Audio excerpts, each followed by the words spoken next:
Hey guys, what's up? So today's video I'm going to be showing you how I achieve my jumbo puff on my hair that really isn't that long. I would say I have short to medium length hair. As you can see here, after I take off my bonnet, it's super shrunken and kind of stale and ugly. So I'm just going to take some water to refresh it a little bit and kind of bring the curls back to life because nobody's trying to work with stale hair. So I'm just going to stretch it out, moisturize it, and make it feel a little nicer before I start doing that. So all I use is some Eco Styler gel or any gel that I have lying around, some water, some leave-in conditioner or any hair cream, and some hair elastics because that's how I'm going to be stretching out my hair. I'm going to be using the banding method, and then some nylon or pantyhose just for my puff because that's how I tie it up. And then I'm just going to use my leave-in conditioner to moisturize my hair so it's easier to work with. I'm not going to use too much because I am going to be gelling my edges and I don't want it to mix with that and create like a white cast. So I'm just going to put a little bit of hair cream in it just to get it nice and soft.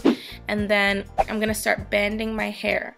So this is how I choose to stretch out my hair, so then the roots are stretched and then the ends are still curly. I don't like to do twist outs for this style because I feel like it stretches my hair too much and then my puff doesn't look dense enough, if that makes sense.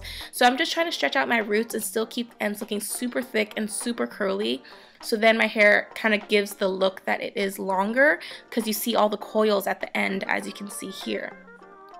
So I'm just going to go ahead and massage in my hair cream throughout my whole entire head and just keep banding. And this is something you do not have to leave in for too long. I choose to leave it in for as long as I get ready. And as you can see here, it is really stretching out the roots, but the ends still look super thick. So then afterwards, when I'm done and I put it into that puff, it still looks full and doesn't look like you stretched out your hair. So again, you can sleep or just clean or leave it in for like an hour or like 20 minutes, whatever you can. And then you can just go ahead and take it out and start styling your hair. It's not something that you have to leave in forever. So I left it in today for I think maybe like an hour, and that was it. So as you can see, my hair is nice and stretched out at the roots, and I'm going to continue to style it now.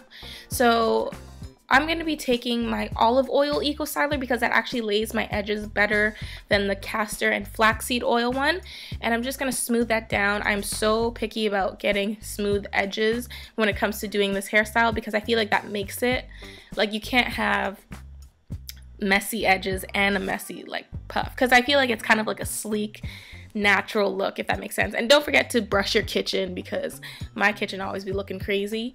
And yeah, I'm gonna take my pantyhose thingy and I'm just gonna wrap that around the front of my head. I like to do it from the front to back kind of thing. I don't start in the back and then tie in the front. And then I'm gonna tie it once in the back and then just kind of start pulling on it. So I'm just going to adjust it so I don't pull my edges out. And then I'm just going to go back and forth pulling on each side, and as you can see, this is just too big because it's separating in the middle. I'm not trying to look like Sideshow Bob, so I'm going to keep pulling it. Even when I fluff it, it's still too big, so I'm going to keep fluffing it. And then as you can see right there, it's very big, but you can still fluff that out enough to make it look perfectly full. So that's where I stop. And then I'm just going to go ahead and tie that up and secure it in the front or in the back, wherever the string ends. Okay, so as you can see, my hair is looking super uneven and just messy. So again, I'm going to make sure my edges look clean before I continue to shape up this hair. So then I'm just ready to go by the time I'm done, and this can dry while I'm styling my actual puff.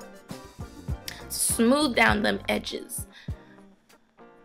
Okay, so now I'm just going to keep fluffing my hair and using a comb to stretch out the roots and pulling it forward, so then it looks super full and you can't see through my hair, because even though this puff is super big, you have to make sure that it is separated and full as possible, or else people will be looking through your puff or looking through the top of your puff. So it has to look super full and dense and just curly all around. So I just kind of pull some parts out and then squish in the ends that are kind of making it look stringy. And that's about it. I keep playing with it and shaping it until I get the perfect size and shape. I don't like things hanging too low or too tight in, so that's kind of how I like it to look. And I just make sure that any stringy pieces are in the puff very well, if that makes sense. And then I kind of go in and I can define some curls with some gel, anything to make it look super full. And that's about it. So this is how I maximize this hairstyle. I try to make it look as big as possible, as dense as possible, as full and long, and you know, all of that. So thank you guys so much for watching. Make sure you thumbs up, comment, and subscribe, and turn on the notification button so you don't miss anything. And I'll see you guys later. Bye.